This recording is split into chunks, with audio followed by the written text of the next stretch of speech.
समय के साथ साथ क्लाइमेट चेंज एक अहम परेशानी के रूप में उभरा है। ऐसे में एक नई जानकारी सामने आई जो लोगों को चौंका सकती है।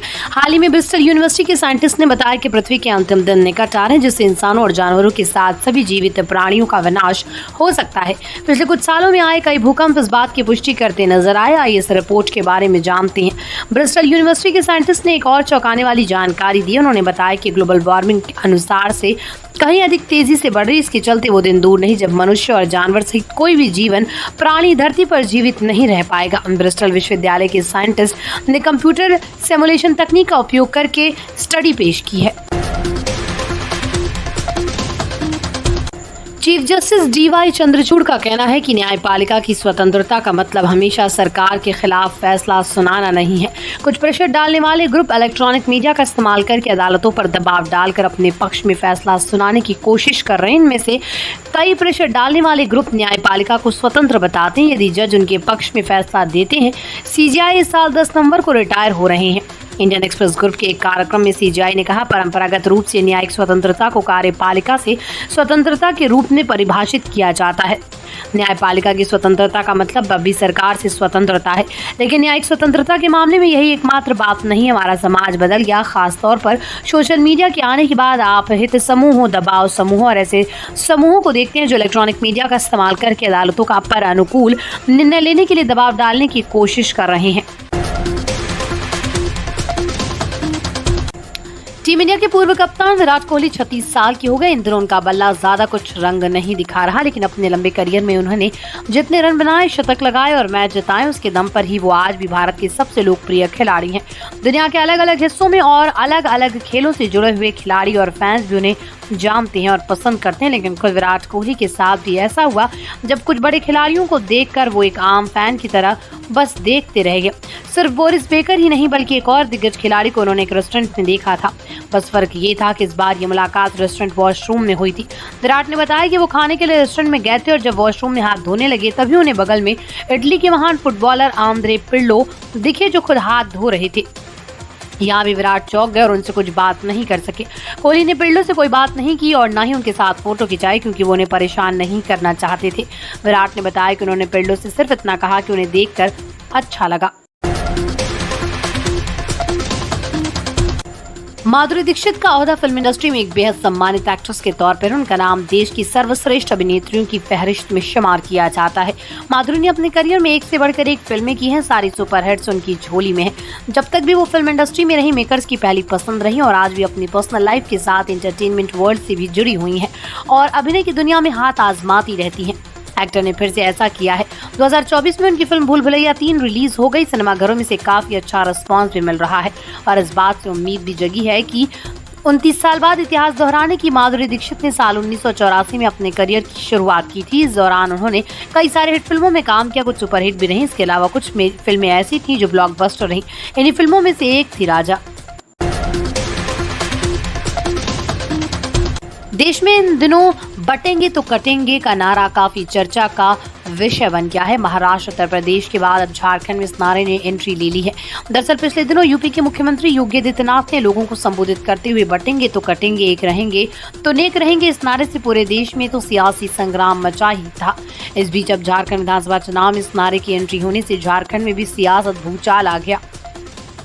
बीजेपी के दिग्गज नेता, राज्य के पूर्व मंत्री, पूर्व विधानसभा अध्यक्ष, रांची के वर्तमान में विधायक और लगातार 7वीं बार बीजेपी की रांची विधानसभा सीट से प्रत्याशी सीपी सिंह ने अपने आवास में एक सेल्फी पॉइंट वाली होर्डिंग लगाई जिस पर लिखा है, बटेंगे तो कटेंगे, एक रहेंगे तो नेक रहेंगे।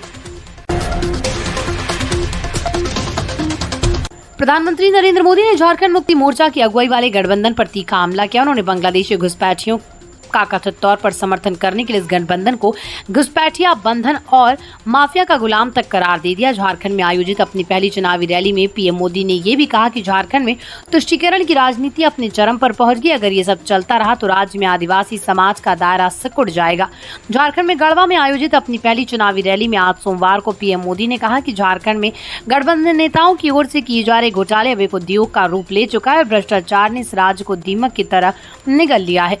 उन्होंने कहा, झारखंड में तुष्टीकरण की राजनीति अपने चरम पर पहुंच गई, जहां जेएमएम की अगुवाई वाला गठबंधन बांग्लादेशी घुसपैठियों का समर्थन करने में व्यस्त है।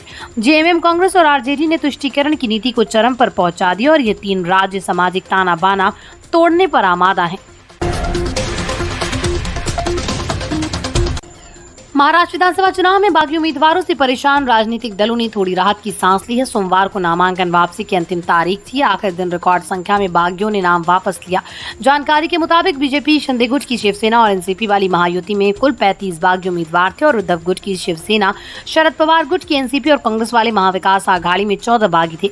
दावा है कि कुल 49 बागियों ने नाम वापस लिया है। राज्य में 20 नवंबर को वोट डाले जाएंगे, जबकि नतीजे 23 नवंबर को सामने आएंगे।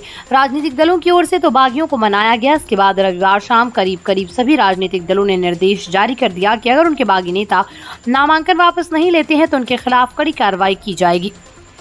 अगले दिन अधिकतर बागियों ने अपना नामांकन वापस ले लिया। बागियों के नामांकन से राजनीतिक दलों को फौरी राहत तो जरूर मिली, लेकिन टिकट नहीं मिलने से नाराज ये नेता किसका फायदा करेंगे और किसको नुकसान पहुंचाएंगे, इसका पता तो 23 नवंबर को ही चलेगा। गैंगस्टर लॉरेंस बिश्नोई की धमकी के बाद बिहार में पूर्णिया से निर्दलीय सांसद पप्पू यादव सुर्खियों में। लॉरेंस के फैन उन्हें लगातार धमकियां दे रहे हैं।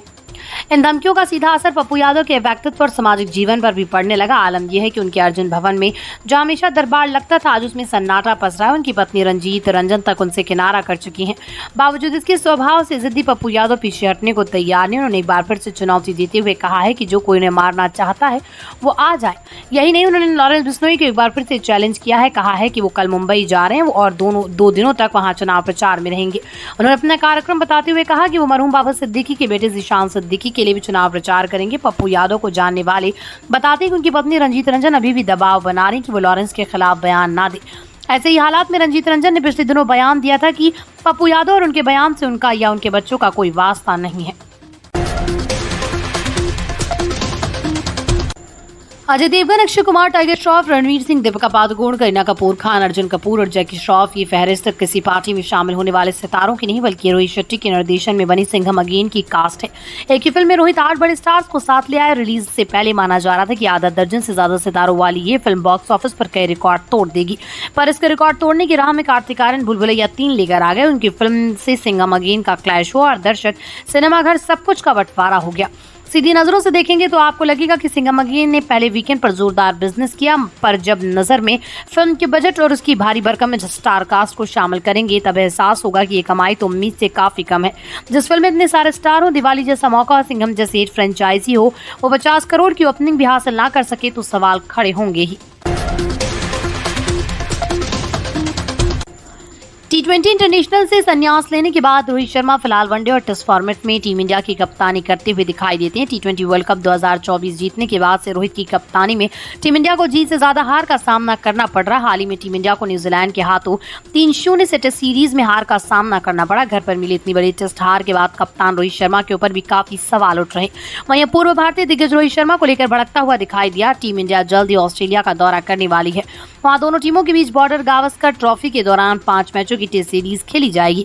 रोहित शर्मा एक बार फिर से टीम इंडिया की अगुवाई करते हुए दिखाई दे सकते हैं। हालांकि सीरीज का पहला मैच रोहित मिस कर सकते हैं। अगर रोहित शर्मा ऑस्ट्रेलिया के खिलाफ पहला टेस्ट मैच नहीं खेल पाते तो रोहित को हटाकर जसप्रीत बुमराह को पूरी सीरीज के लिए कप्तान बनाना चाहिए और रोहित को एक खिलाड़ी के रूप में वापसी करनी चाहिए।